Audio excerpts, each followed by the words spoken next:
আসসালামু আলাইকুম everyone, cooking chef by Saifa চ্যানেলে সবাইকে ওয়েলকাম জানাচ্ছি। আজকে আমি আপনাদেরকে তৈরি করে দেখাবো চিকেন কষা। তো এর জন্য আমি নিয়েছি ব্রয়লার মুরগির মাংস। আমি এখানে 500 গ্রাম পরিমাণ মুরগির মাংস নিয়েছি, লেগস এবং উইংস বাদ দিয়ে সলিড মাংসটা নিয়েছি।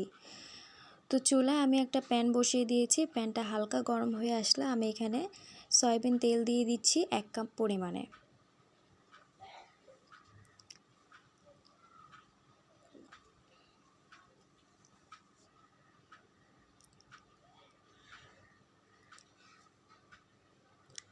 তেলটা হালকা গরম হয়ে আসলে আমি এখানে 2টা তেজপাতা ছেড়ে দিয়ে দিচ্ছি, 4টা এলাচ, 4টা লবঙ্গ এবং 1 টুকরা দারচিনি।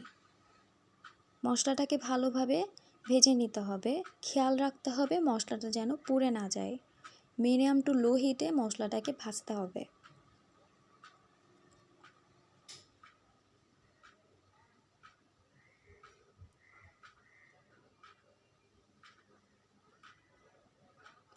মশলাটা যখন ভাজা হবে তখন এর থেকে একটা সুন্দর ফ্লেভার বের হবে, তখন বুঝতে হবে যে মশলাটা ভাজা হয়েছে। তো এই পর্যায়ে আমি দিয়ে দিচ্ছি 1 টেবিল চামচ পেঁয়াজ বাটা, 1 চা চামচ রসুন বাটা এবং 1/2 চা চামচ আদা বাটা। মশলাটাকেও খুব ভালো করে ভেজে নিতে হবে। চুলার আঁচ কিন্তু মিডিয়াম টু লোতে থাকবে।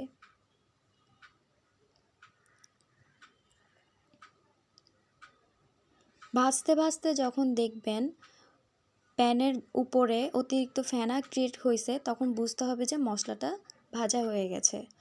তখন আমি এখানে পেঁয়াজ কুচি দিব। দেখতেই পাচ্ছেন অনেক ফেনা। তো এই পর্যায়ে আমি পেঁয়াজকে দিয়ে দিচ্ছি। আমি একটা বড় সাইজের পেঁয়াজ কুচি করে তারপর ইউজ করেছি।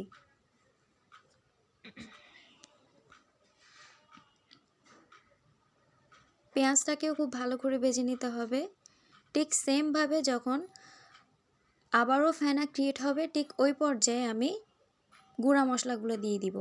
আমি এখানে হলুদ গুঁড়া দিচ্ছি 1 চা চামচ, মরিচ গুঁড়া 1.5 চা চামচ, মুরগির মাংসের মশলা আছে 1 টেবিল চামচ, মশলার গুঁড়া আছে 1 টেবিল চামচ, জিরার গুঁড়া আছে 1/2 চা চামচ, লবণ দিয়েছি স্বাদ অনুযায়ী।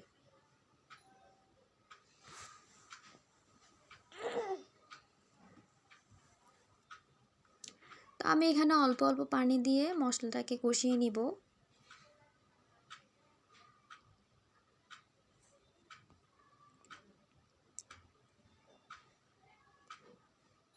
মশলাটা ভালো করে মিক্স করে নিয়ে আমি এখানে একটা টমেটো ইউজ করব।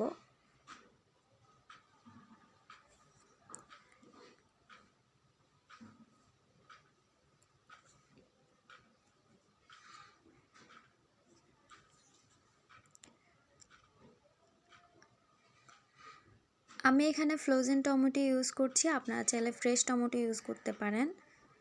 ফ্রোজেন টমেটো ইউজ করলে অবশ্যই বরফ সহ থেতলে তারপরে ইউজ করবেন। অবশ্যই টমেটোটা দিবেন, তাহলে টেস্টটা ভালো আসবে। মশলাটাকে আমি 2-3 বার কষাবো পানি দিয়ে দিয়ে। কষাতে কষাতে তেলটা যখন উপরে ভেসে উঠবে, ঠিক ওই পর্যায়ে আমি আবার পানি দিয়ে এভাবে করে 3 বার কষিয়ে নেব।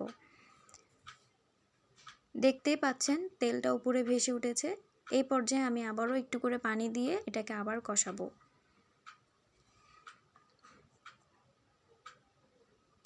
ফাইনালি যখন কষা হবে তখন আপনি বুঝতে পারবেন মশলাটার উপর অতিরিক্ত ফেনা যখন ক্রিয়েট হবে, তখন বুঝতে হবে যে এটা ফাইনালি কষানো হয়ে গেছে। ঠিক এই পর্যায়ে আমি মাংসগুলো দিয়ে দিব।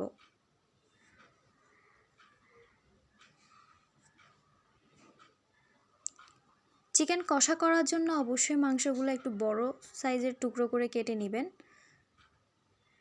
কারণ মাংসটা যদি একটু বড় সাইজের না হয় তাহলে চিকেন কষাতে মাংসটা চুপসে যাবে।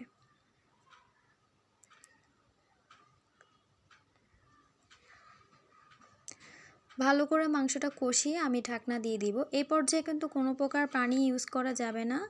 মুরগির মাংস থেকে যে পরিমাণ পানি বের হবে ওই পানিতে কিন্তু মাংসটা রান্না হয়ে যাবে। আমি কিন্তু কোনো প্রকার পানি ইউজ করব না এখানে।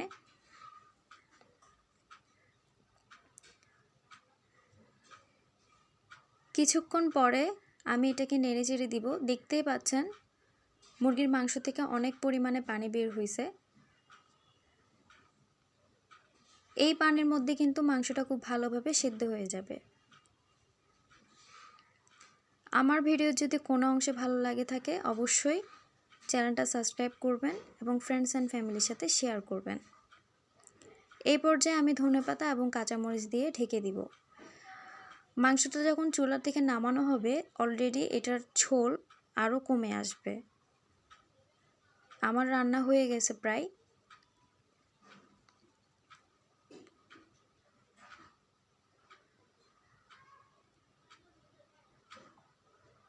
অবশ্যই সাথে থাকবেন এবং সাবস্ক্রাইব করতে ভুলবেন না। সবাই ভালো থাকবেন। আল্লাহ হাফেজ।